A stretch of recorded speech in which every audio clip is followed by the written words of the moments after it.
Assalamualaikum warahmatullahi wabarakatuh. Salam sejahtera bagi kita semua. Apa kabar anak-anakku kelas 8? Semoga kita semua masih diberi kesehatan sehingga kita bisa mengikuti pembelajaran pertama di semester 2 ini. Hari ini pembahasan materi kita mengenai teks eksposisi. Tujuan pembelajaran yang ingin kita capai dalam materi ini yaitu 1. Siswa dapat menentukan struktur teks eksposisi. 2. Siswa dapat menentukan kaidah-kaidah kebahasaan teks eksposisi. Yang ketiga, siswa dapat menulis teks eksposisi. Dan yang keempat, siswa dapat merevisi teks eksposisi. Kalian pasti pernah mendengar tulisan seperti esai, tajuk rencana, tanggapan kritis. Itu semua jenis-jenis teks eksposisi. Pertanyaannya kini, apa itu teks eksposisi? Teks eksposisi merupakan paragraf atau karangan yang di dalamnya terkandung sejumlah informasi dan pengetahuan yang disajikan secara singkat, padat, dan akurat, yang mengemukakan sejumlah pendapat disertai fakta yang memuat dorongan, penilaian, atau ajakan-ajakan tertentu kepada khalayak. Unsur utama teks eksposisi yang pertama, gagasan. Gagasan disebut juga dengan ide atau pendapat. Isinya berupa pernyataan yang mungkin berupa komentar, penilaian, saran, dorongan, dan bujukan.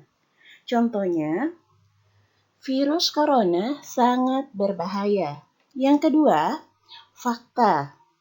Fakta adalah keadaan atau peristiwa yang merupakan kenyataan, sesuatu yang benar-benar ada dan terjadi. Contohnya, virus corona menyebar di Indonesia sejak 2020. Pola-pola pengembangan teks eksposisi. Yang pertama, ada yang disebut dengan pola umum khusus atau biasa disebut dengan deduktif, yaitu ide pokok bagian teksnya terletak di awal paragraf, yang kemudian diikuti ide-ide penjelas. Contohnya, kemudian pola yang kedua yaitu pola khusus umum atau biasa disebut dengan induktif, yaitu hal-hal yang sifatnya khusus ditulis dahulu, kemudian diikuti oleh uraian-uraian yang sifatnya umum. Bagian terakhir berfungsi sebagai simpulan atau ringkasan. Contohnya bisa dilihat.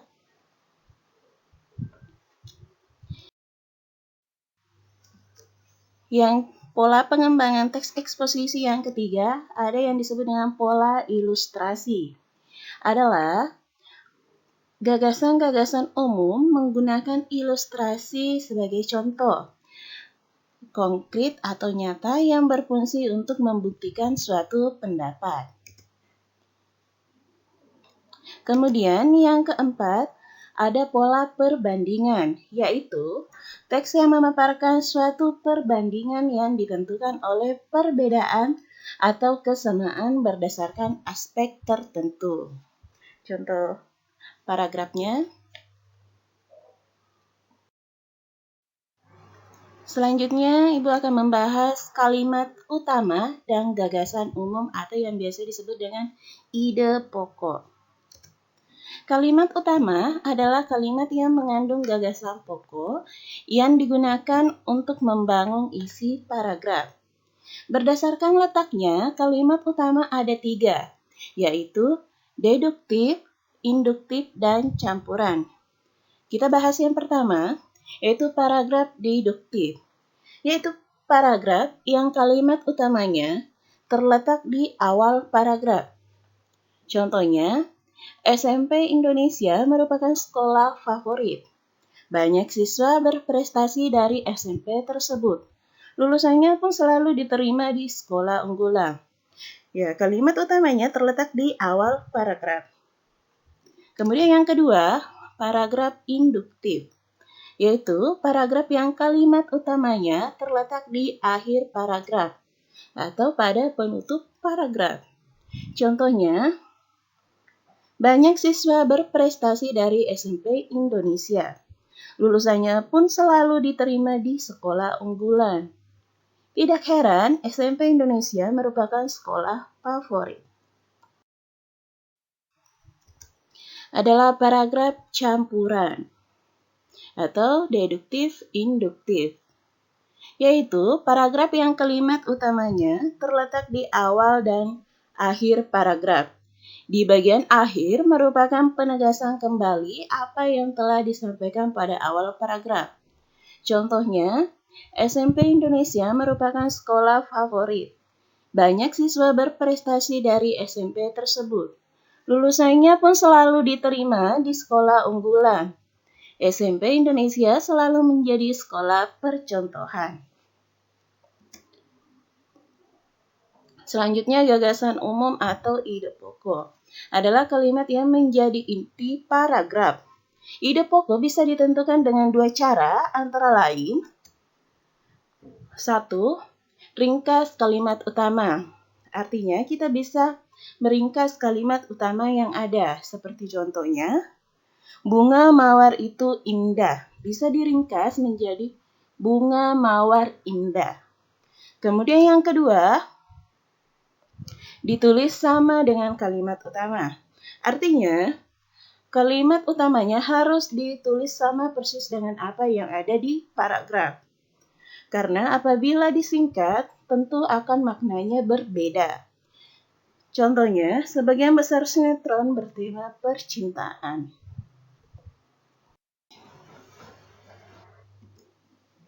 Struktur teks eksposisi.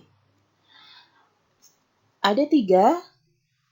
Yang pertama, tesis, yaitu kalimat yang berisi pernyataan yang bersifat menjelaskan mengenai maksud dan tujuan penulis tentang suatu topik yang dibahas. Contohnya, contoh paragrafnya. Kemudian yang kedua, rangkaian argumen, yaitu kalimat dalam teks eksposisi yang menjelaskan dasar atau bukti-bukti terhadap pendapat penulis. Contohnya,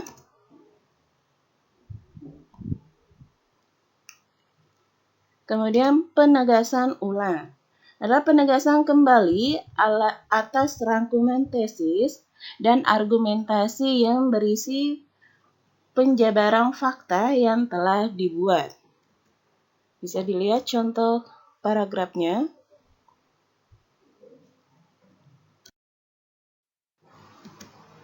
Kaidah kebahasaan teks eksposisi.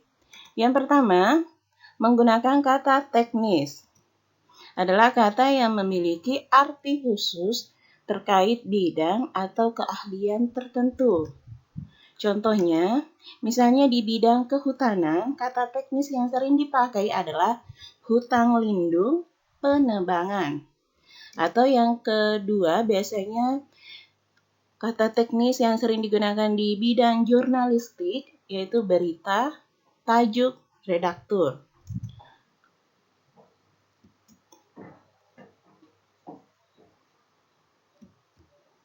Kemudian mengandung hubungan kausalitas, yaitu kata sambung sebagai sebab akibat. Misalnya contoh kata yang sering dipakai, jika, sebab, karena, dengan demikian, akibatnya, sebabnya, oleh sebab itu, oleh karena itu, dan sebagainya. Contoh kalimatnya, jika kawasan wisata sudah padat, perlu dicarikan solusi. Kaidah kebahasaan yang ketiga, yaitu menggunakan kata kerja mental. Kata kerja yang terkait dengan kegiatan hasil dari pemikiran, seperti diharapkan, memperkirakan, menduga, berpendapat, berasumsi, menyimpulkan.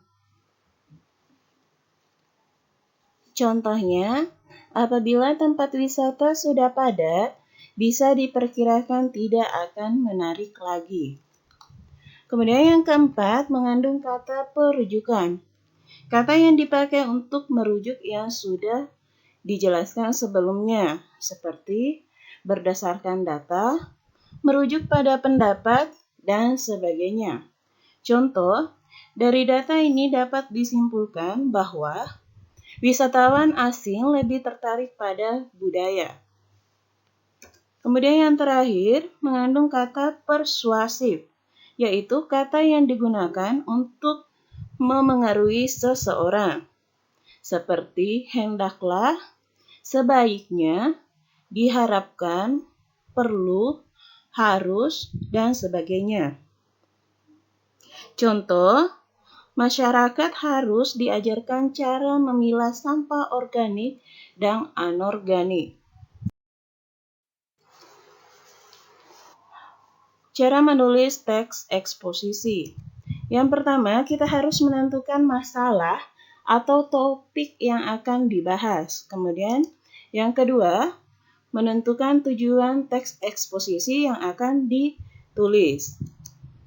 Yang ketiga, mendaftar gagasan-gagasan pokok yang berkaitan dengan masalah yang ditulis. 4. Menulis kerangka karangan sesuai struktur teks eksposisi, seperti harus ada tesisnya, rangkaian argumen, dan yang terakhir penegasan ulang. Dan yang terakhir, mengembangkan kerangka karangan yang telah ditulis menjadi teks eksposisi. Langkah-langkah merevisi teks eksposisi. Yang pertama, kita harus membaca terlebih dahulu teks secara keseluruhan. Kemudian yang kedua, tandai kata atau kalimat yang tidak sesuai dengan isi teks. Yang ketiga, periksa keterkaitan antar paragraf. Dan yang terakhir, lakukan perbaikan dengan mengubah atau mengganti kata, kalimat atau paragraf yang tidak sesuai. Kesimpulan,